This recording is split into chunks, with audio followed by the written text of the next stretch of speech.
Hello and welcome. My name is GREATMAN AYILARA, and I'm super excited and partly also sad. Let me say, not so excited and greatly sad to be welcoming you to this platform. This moment today is the 23rd of October 2020, the year of their Lord, but the year of our common sense.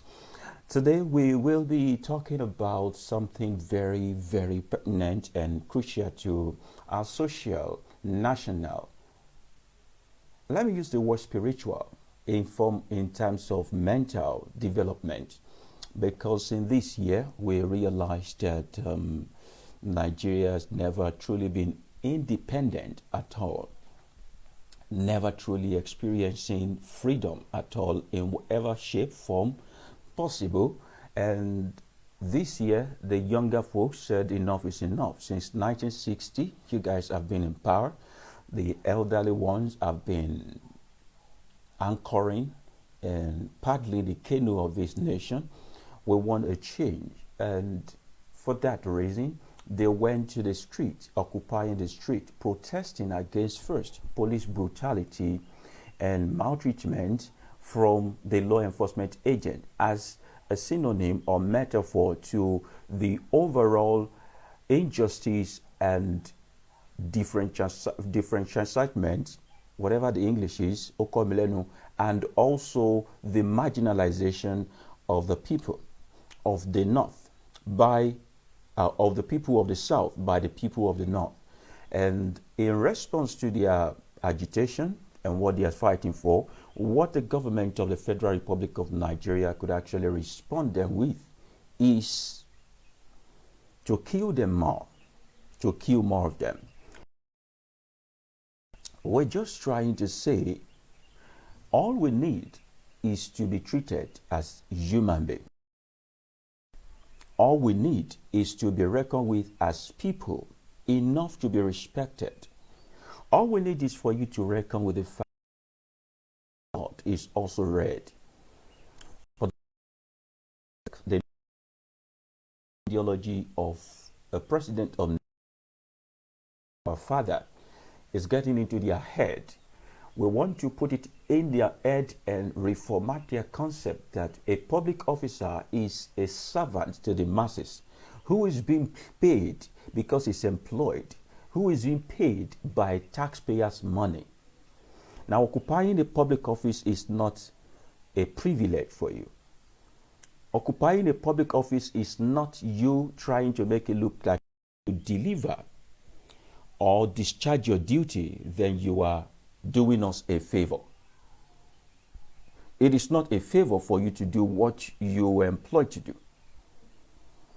But it's so pathetic that in this nation, when a public office holder constructs a road that he was elected into office to construct, we kind of take it as if they are doing us a favor. And this thing is affecting both them and us in a bad way and bad light. There's such a person as called President Muhammad Buhari, who has been to the seat of power even when he was the age of 36. My question that I keep asking is, how many 36-year-old male or female in this nation today can become the president of this country? How many 36-year-old can even boast of a parcel of land in their name? How many 36-year-old can say, I'm riding a brand new car in this nation? How many 36-year-old can say, I want to comfortably start a family? Not that they don't exist, but how many? What is the ratio? What is the sharing ratio? How many 36-year-old can stand with their contemporaries in other parts of the world, speak things that will make sense? How many 36-year-old can be treated with enough respect and dignity deserving of a human in this nation today? All of these things are what people, the young ones, are requesting for, simply to be treated like human beings. But the reply and the response was to unleash the mayhem on them, unleash chaos on them by using the men of the military force to exterminate to commit extrajudicial killing, to truncate, and to send these young ones to their early graves. Mothers were carrying their dead children. Wives are mourning their husbands. Children are without parents in a democratic setting. Now, when we started this regime, this particular second leg of Buhari administration, I said this is going to be a paramilitary administration. For the people of the future generation, the person I'm talking about today, it is pathetic and a sorry case, a total sorry case, to be living like that. Now we move on. We move on. The demand of the younger ones is simply that the amalgamation that brought about the nation called Nigeria today be revisited. Some of them are of the opinion that we need restructuring. Some are of the opinion that we should secede. Everybody should go their separate ways. A lot of agitation here and there.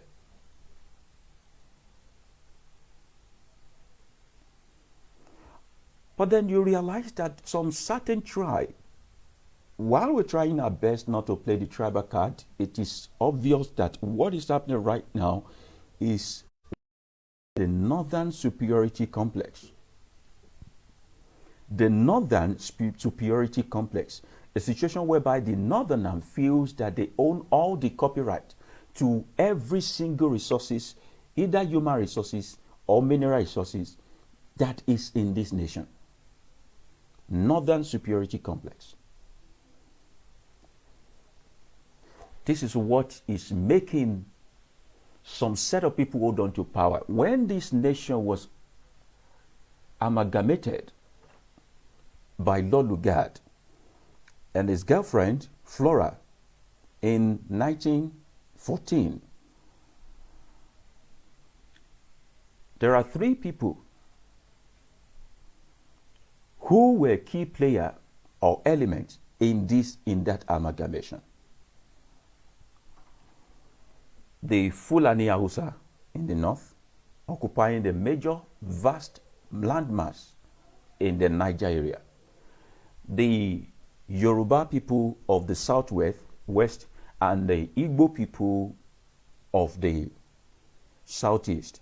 Then we have some minority tribes also, because we have over 250 ethnic groups in this nation, some of which we have never heard of them before, some of which have been marginalized. But when we talk about the majority in terms of number, those are the three significant ones. Now, the story I tell you today can be confirmed. You see, the folks occupying the southern part of Nigeria, from the Middle Belt downward in the southern part of Nigeria, they are gifted with the lush land and so much of mineral resources that can be found even in the water and in vegetation. The Ijaw people are blessed with oil. The Igbo people are blessed with charcoal and other mineral resources. The Yoruba people of the southwest are blessed with agriculture. With agriculture, we built cocoa house. With agriculture, we established the very first television station in the entire continent of Africa. With agriculture, we started building skyscraper. With agriculture, we provided free education from head to toe to people in this part of the world. With agriculture, just by tilling the ground. I reckon with the fact that every single of these geopolitical zones have been given their own gift. But what has been given to the northerners? Yes, they discover gold and some other stones, precious stones. But how are they maximizing these things? While they secure their gold and store it for the future use, it is a very terrible situation we are living in. And this is why I will be playing this particular visual for you, so you will see. Bayelsa belongs to Jigawa. The oil in Delta belongs to Jigawa. As long, yes, because we are called Nigeria today. So that's what I'm telling you. The oil belongs to us all. And we as Nigerians shall do everything possible to make sure we take that oil so that Jigawa people will have the oil as well. Let's start all over again. We are trying to establish the superiority mentality of the northerner. We're trying to establish the ownership, the entitlement mentality of the northerner. The thing this man is saying, none of you can say it about their own mineral, natural resources up there in the north. But they will bluntly say it and you will do nothing about it. The tragedy of the 1960s. Let's hear. Bayelsa belongs to Jigawa. The oil in Delta belongs to Jigawa. As long, yes, because we are called Nigeria today. So that's what I'm telling you. The oil belongs to us all. And we as Nigerians shall do everything possible, even if we're going pathways. Let's sit on the table, around the table, and agree that, look, that oil of Bayelsa, Jigawa cannot have a share. No way. You know, I don't mind us talking like that. But as of today, that oil, we shall do everything within our means, everything with our blood, to defend our oil in Bayelsa. We will do everything possible to defend that oil in Bayelsa. It belongs to Jigawa State as well. Can you hear that? He said our oil in Bayelsa. A Jigawa man.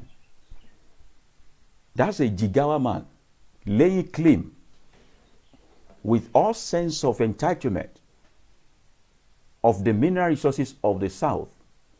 Now it is not a problem if we are one nation, indivisible.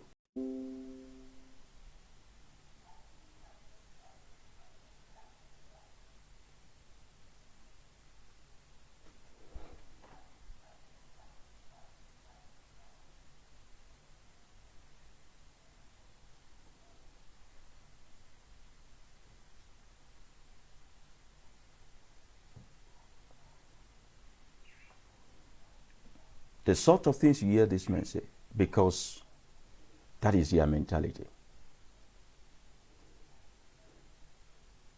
It's a sorry case.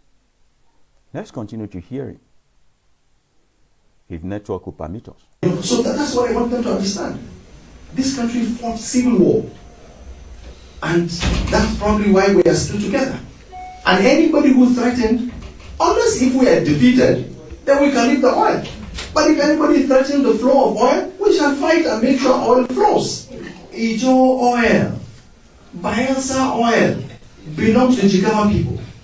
And we shall do everything possible to defend our oil in Bayelsa. Because God put our oil in Bayelsa, just like God has put mineral resources of Bayelsa in Jigawa.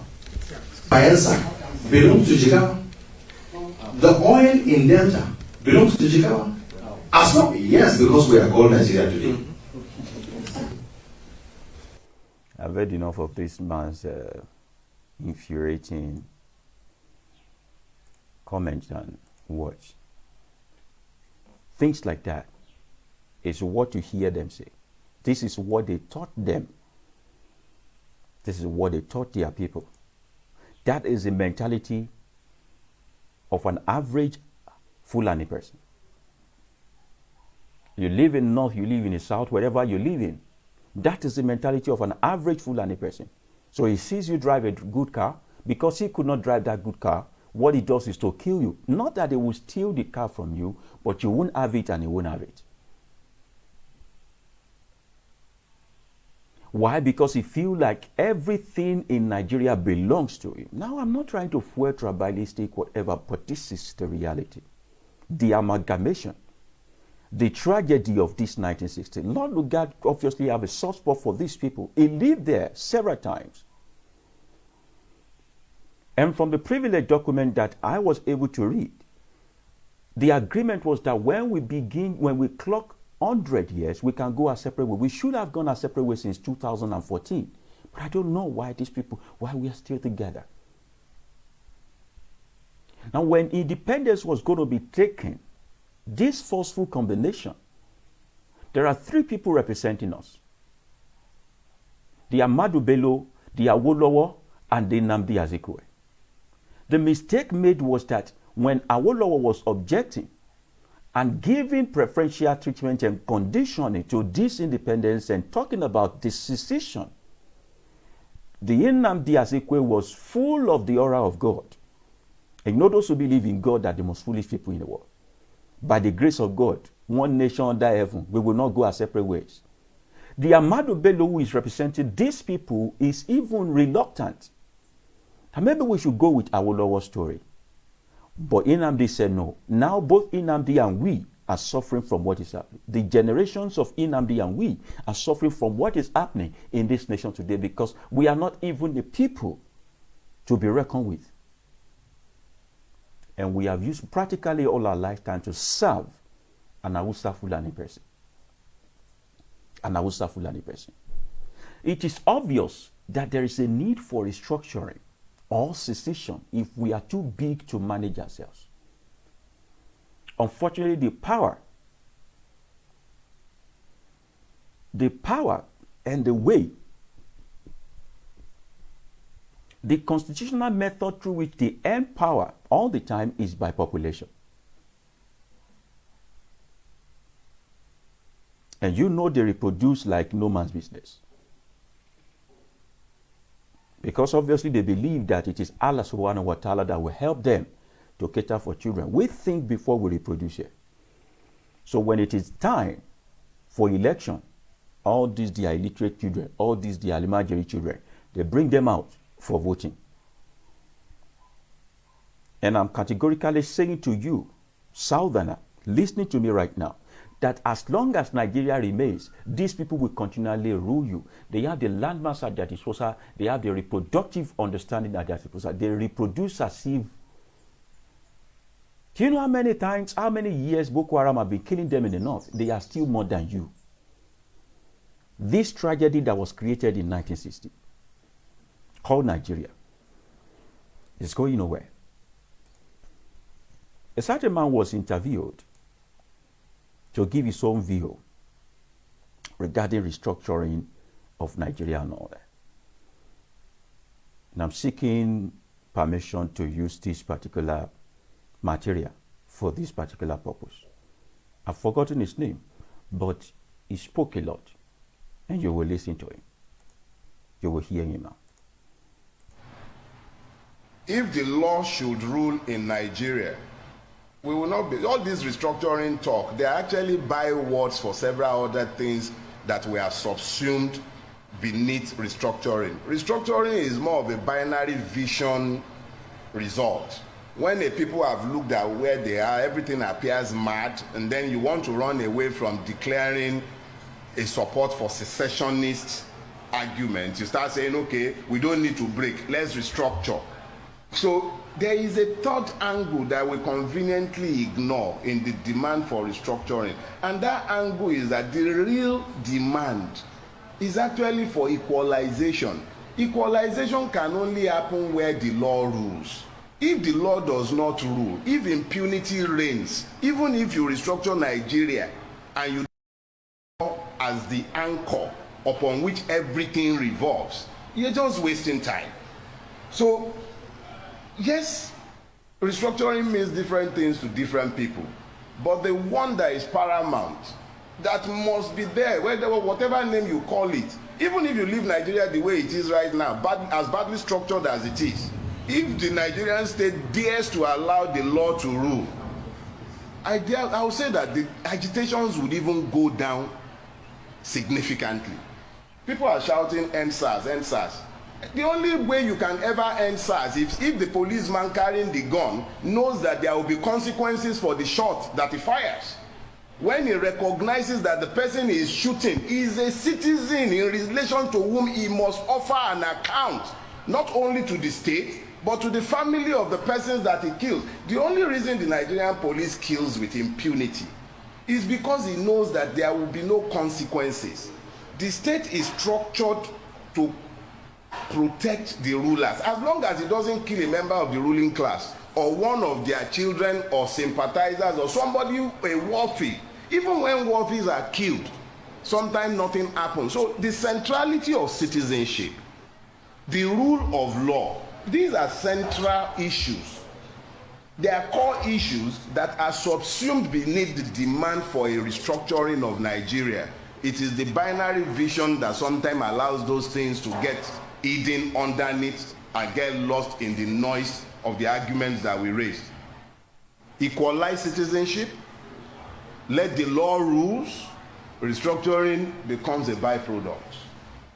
So who is to address these fundamental issues that you've just stated? I read a comment by Alhaji Tanko Yakasai saying that people should not direct their ire at President Buhari, that it has to be directed at the National Assembly and it's up to them to legislate. Where do you place the ball, in whose court? You see, I have no faith in the capacity of either President Buhari or the National Assembly particularly. I even think that it is a little simplistic and particularly idiotic for anyone who is truly desirous of changing Nigeria to look to the existing structure to, in any way, shape, or form, contribute to the way forward. My own position is that if I am benefiting from a system, and the way the rulers in Nigeria benefit from the system must be clear. Let's be clear. It's not just that they are corrupt. It's not about corruption. It's about the fact that they are divorced from the citizens. And I use the word citizen loosely because in reality we are not citizens. So when you have a situation where the rulers are divorced from the ruled, and you are now asking those who are benefiting from the status quo to lead the reformation, you are asking them to commit class suicide. I actually believe that it is up to those of us who are disadvantaged, oppressed, to organize ourselves. Demands cannot be made of power, as somebody has said, at a coffee table. Some people went on the street on the 1st of October. Mr. Adesina, who once upon a time said people were irritants, I believe he called them. I hope he was well irritated enough. And that is just the beginning. By the time this system elects to refuse the reformations that are clearly needed, there are further mobilizations of the Nigerian people that are ongoing. And the demand will be placed in the public domain. And we will be calling for marches on the streets of Lagos and every other Nigerian city. We will not be violent. We gain nothing by being violent. It is the state that is perennially violent. And we will continue to ask our people not to be violent. But to expect that the National Assembly, Ndoma Egba, or no, not Ndoma Egba now, the mace snatcher was the one that was issuing some circular a few weeks ago calling for memorandum to be submitted. How do you expect to persuade ravenous wolves to become vegetarians and then help you, just give you some, so please, we know that you are the ones who are enjoying the nation, so we want you to help us to restructure it, just losing our rope a little. How? It's not going to happen. They will never give us what we want. It's not in their interest. But it is in our own interest to clearly identify what we want, sell that to the Nigerian people, and then mobilize the Nigerian people behind what we have presented to them. Several people have presented different things. It is time for the Nigerian people themselves to sit down, aggregate, and we are currently talking to ourselves. There has to be an aggregation and there has to be an adoption. If we have a central platform from where we can engage the Nigerian people, it becomes easier to make these demands. But to ask that we wait for the beneficiaries to be the ones to initiate the changes is a waste of time. Nothing good will come out of it. Okay.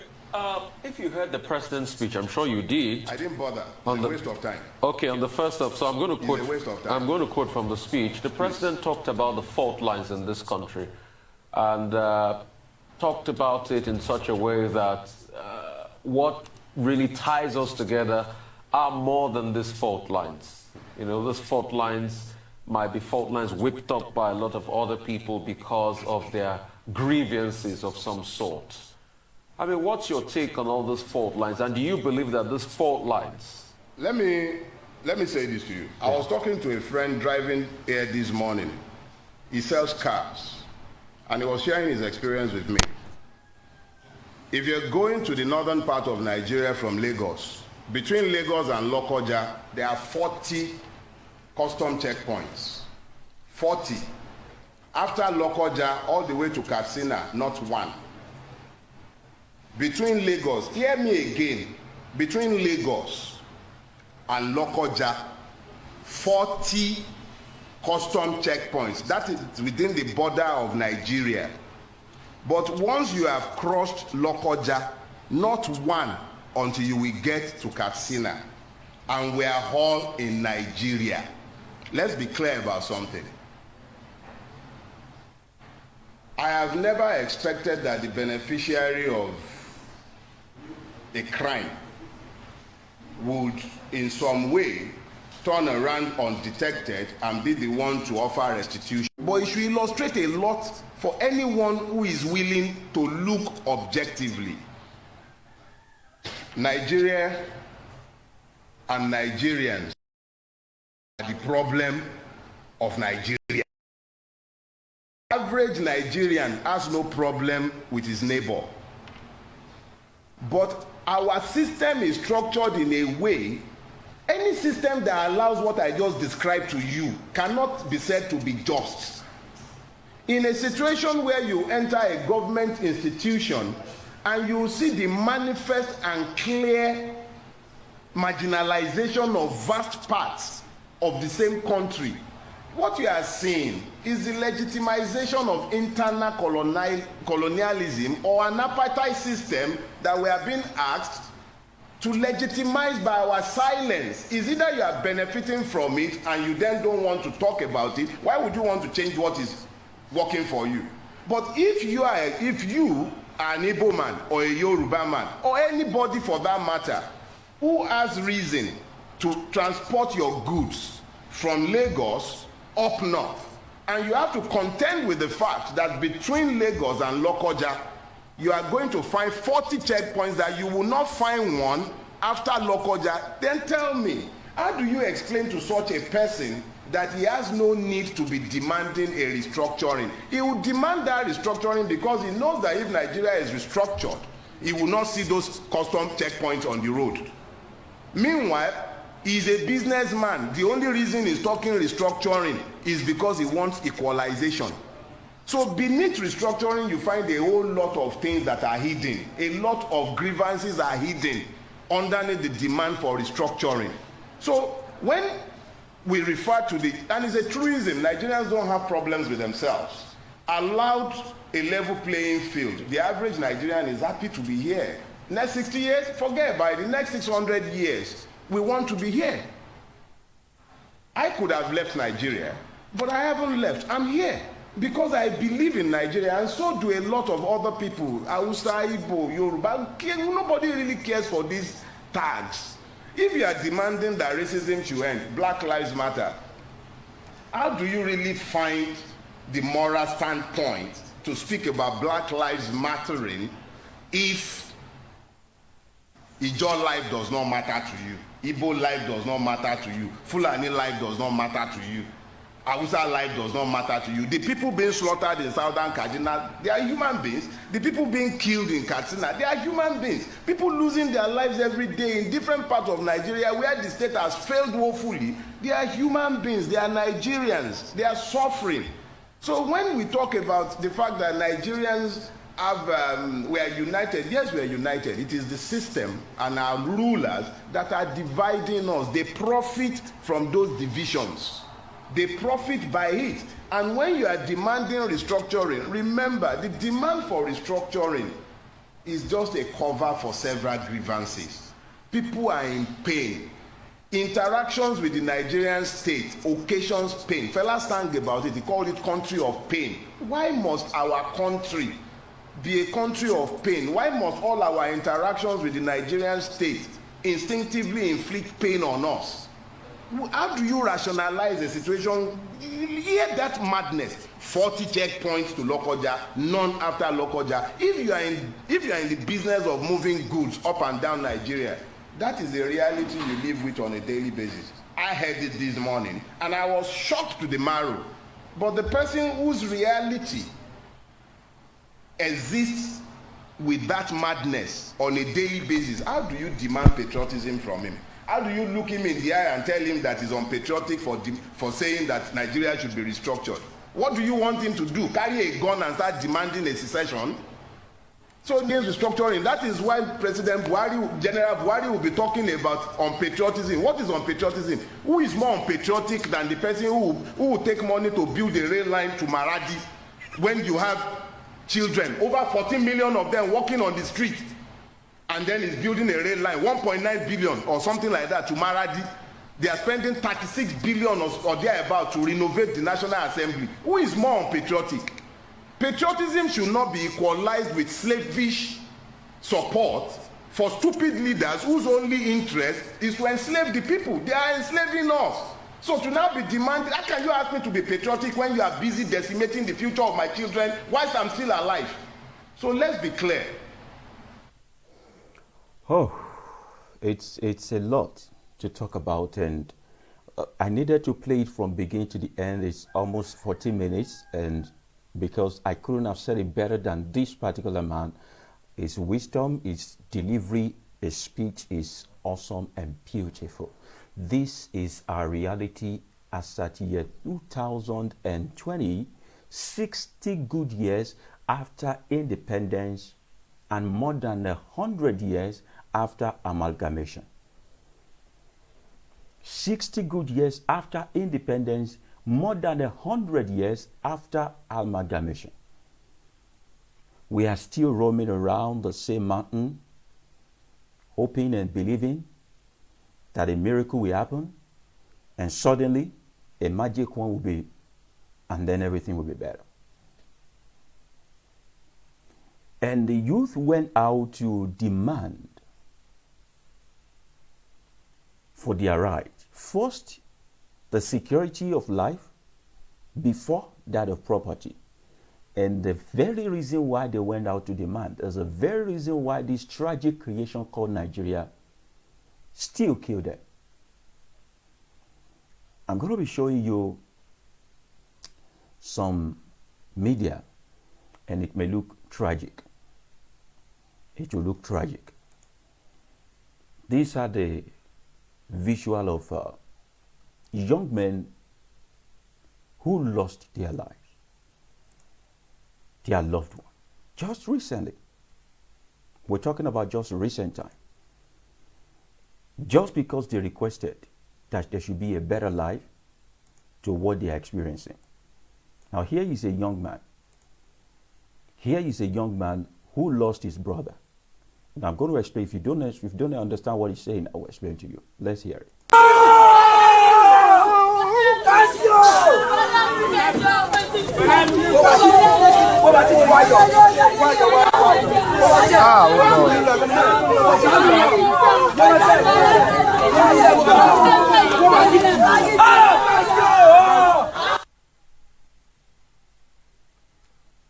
Now, how do we reconcile that? How do we tell this kind of a young man not to be violent in the future? You know why the guy died? Just because he wanted to be protected. The reason why this guy died is because he needed security over his life. The same reason why he went out to protest is the same thing that killed him. And you could hear the pain, the excruciating pain and agony in the voice of that other one holding him. And those younger ones are asking him, telling him to wake up. Look at my face. You know you are the one responsible for my school fees. Please wake up. Buhari is in Aso Rock. this Fulani man is in Asarok. Calling these people, those protesters, he said the so-called protesters. Let's hear it again.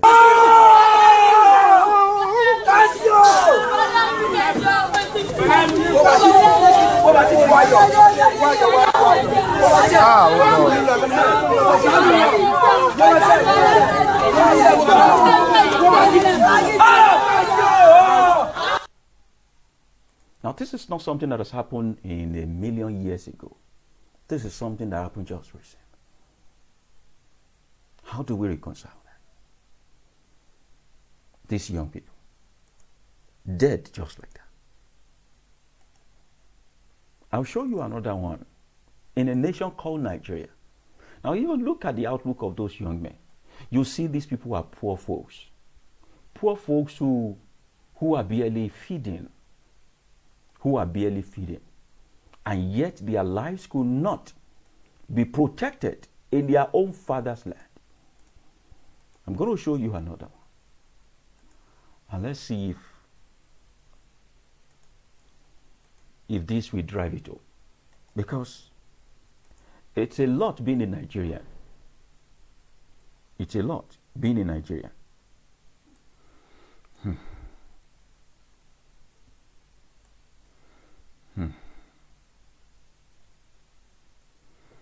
Trying to find that particular video so that I can play it for you.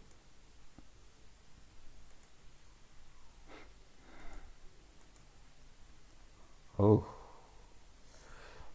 it seems I don't have it on this. A certain boy whose life was snatched suddenly in a twinkle of an eye, still while protesting. It is still because of protest. Let me see if I can find this. I need to get this. No, I can't find it here. I can't find the file. So I guess we should move on. Let's move on to something else. I strongly wish I can find this. I wish I can find it.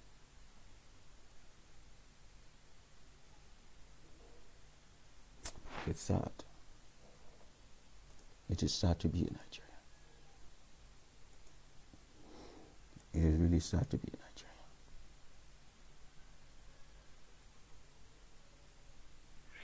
I don't have the strength to go on with this broadcast. And it's almost like a waste of time talking about this thing.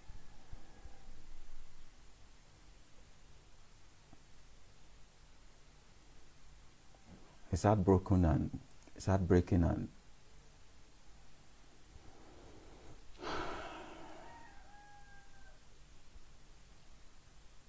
I'm sorry we have to end this now. I can't go on.